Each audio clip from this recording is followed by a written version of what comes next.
सात आसमान पर बना एक मुक़द्दस घर। इस वक्त जब आप ये वीडियो देख रहे हैं 70,000 फरिश्ते उस घर के गिर्द मुसलसल तवाफ़ कर रहे हैं। ये घर किसने बनाया है और मिराज की रात नबी सल्लल्लाहु अलैहि वसल्लम ने वहाँ क्या देखा था, हम इस वीडियो में बैतुल ममूर के मुतल्लिक़ तमाम हक़ाइक़ को जानेंगे। जब हज़रत आदम अलैहिस्सलाम इस ज़मीन पर तशरीफ़ लाए तो अल्लाह के हज़ूर में ये सवाल किया कि ए पाक परवरदिगार, यहाँ मैं ना तो सिर्फ़ फ़रिश्तों की तस्बीह व तकमीर सुन सकता हूँ और ना ही कोई ऐसी जगह देखता हूँ जहाँ मैं तेरी इबादत करूँ। लिहाजा अल्लाह की तरफ से ये जवाब आया कि जिस तरह तूने सातवें आसमान पर बैतुल ममूर को देखा है जिसके गिर्द फ़रिश्ते तवाफ़ करते हैं, तो हम तुम्हें एक जगह बताते हैं, वहाँ तुम भी काबा की तमीर करो और उसके गिर्द तवाफ़ करो और वहाँ नमाज अदा करो। जब जिब्राईल अलैहिस्सलाम ने हज़रत आदम को वो जगह दिखाई और वहाँ अपने पर मारकर 7 ज़मीनों की बुनियाद डाल दी, फिर चारों तरफ से दीवारें बुलंद कर दी। इस खाना खुदा की तमीर नौ हज़रत नूह अलैहिस्सलाम ने की और फिर हज़रत इब्राहीम अलैहिस्सलाम ने इसकी तमीर को मुकम्मल किया, जिसे आज हम खाना काबा कहते हैं। अब सवाल ये उठता है कि सातवें आसमान पर मौजूद वो मुक़द्दस घर क्या था जिसकी मुशाहबा में हज़रत आदम अलैहिस्सलाम ने खाना काबा की तमीर की। दरअसल बैतुल ममूर के मायनी आबाद घर है। ये दरअसल फ़रिश्तों का एक काबा है जो सातवें आसमान पर काबतुल्लाह के ऐन ऊपर है। फ़रिश्ते इस घर का तवाफ़ करते हैं। बैतुल ममूर ज़मीन और आसमान की पैदाइश से 50,000 साल पहले तख्लीक किया गया था। रिवायतों के मुताबिक हर रोज़ 70,000 फरिश्ते इबादत और तवाफ़ के लिए आते हैं और एक दफ़ा तवाफ़ के बाद दोबारा उनको क़यामत तक मौका नहीं मिलेगा, और इस तरह हर रोज़ नए 70,000 फरिश्ते आ जाते हैं। हदीस में है कि जब नबी सल्लल्लाहु अलैहि वसल्लम मिराज की रात आसमानों के सफ़र में गए तो आपका गुज़र बैतुल ममूर के पास से हुआ। आपने देखा हज़रत इब्राहीम अलैहिस्सलाम बैतुल ममूर पर टेक लगाए बैठे हैं। रवायत यूँ है कि नबी सल्लल्लाहु अलैहि वसल्लम ने फरमाया, फिर मुझे सातवें आसमान पर चढ़ाया गया। वहाँ एक अंधेर उम्र के बुज़ुर्ग बैतुल ममूर के दरवाज़े के करीब एक कुर्सी पर टेक लगाए तशरीफ़ फरमा थे। उनकी शक्ल नबी सल्लल्लाहु अलैहि वसल्लम की मुशाहबा थी।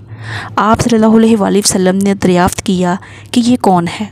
हज़रत जिब्राईल अलैहिस्सलाम ने अर्ज़ किया, ये आपके बाब इब्राहीम है। इब्ने अबी हातिम की रवायत के मुताबिक रसूलुल्लाह सल्लल्लाहु अलैहि वसल्लम ने फरमाया कि आसमान में एक घर है जिसे ममूर कहते हैं, जो काबा की सिमत में है। चौथे आसमान में एक नहर है जिसका नाम नहर वान है। हज़रत जिब्राईल हर रोज़ उसमें गोता लगाते हैं और निकल कर बदन झाड़ते हैं, जिसे 70,000 कतरे झड़ते हैं।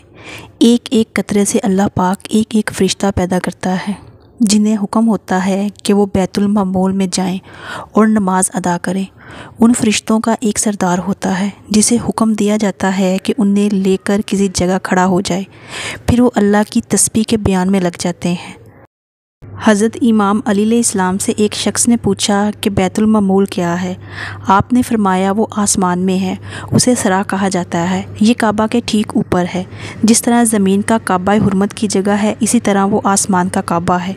हर रोज़ उसमें 70,000 फरिश्ते नमाज अदा करते हैं, लेकिन जो आज गए हैं उनकी बारी क़यामत तक दोबारा नहीं आएगी, क्योंकि फ़रिश्तों की तादाद ही इस कदर है। रिवायतों के मुताबिक मिराज की रात बैतुल मुक़द्दस में तमाम अंबिया इकराम और मुरसलीन ने नमाज़ पढ़ी और बैतुल ममूर में तमाम अंबिया और पिछली उम्मतों के ईमान वालों ने नबी सल्लल्लाहु अलैहि वसल्लम की इमामत में नमाज की अदा की। जब नबी सल्लल्लाहु अलैहि वसल्लम बैतुल ममूर के पास गए तो वहाँ कुछ फ़रिश्तों को देखा। कुछ रुकू में थे, कुछ क़याम में थे, कुछ सजदे में गिरे हुए थे। आप सल्लल्लाहु अलैहि वसल्लम ने हज़रत जिब्राईल से दरियाफ़्त किया कि ये क्या कर रहे हैं। हज़रत जिब्राईल ने बताया कि ये नमाज अदा कर रहे हैं और जो फ़रिश्ता जिस अंदाज़ में है वो क़यामत तक ऐसे ही रहेगा। आपको ये इबादत इतनी ज़्यादा पसंद आ गई कि आपने अल्लाह से अपनी उम्मत के लिए नमाज़ों का तोहफ़ा मांग लिया। लिहाजा अल्लाह ने अहले ईमान पर रहम किया और ऐसी नमाज अता की जिसमें तमाम इबादतों का मजमुआ था, यानी हम एक ही नमाज में रुकू, क़याम और सजदा करते हैं। सूरह तूर में अल्लाह पाक ने इस मुक़द्दस घर का जिक्र कुछ यूँ किया है। कसम है तूर की और उस किताब की जो लिखी गई है कशादा वर्कों में, और बैतुल ममूर यानी उस आबाद घर की कसम है, और ऊंची छत की और जोश मारते हुए समुंदर की। बेशक आपके रब का अजाब वाक़या होकर रहेगा।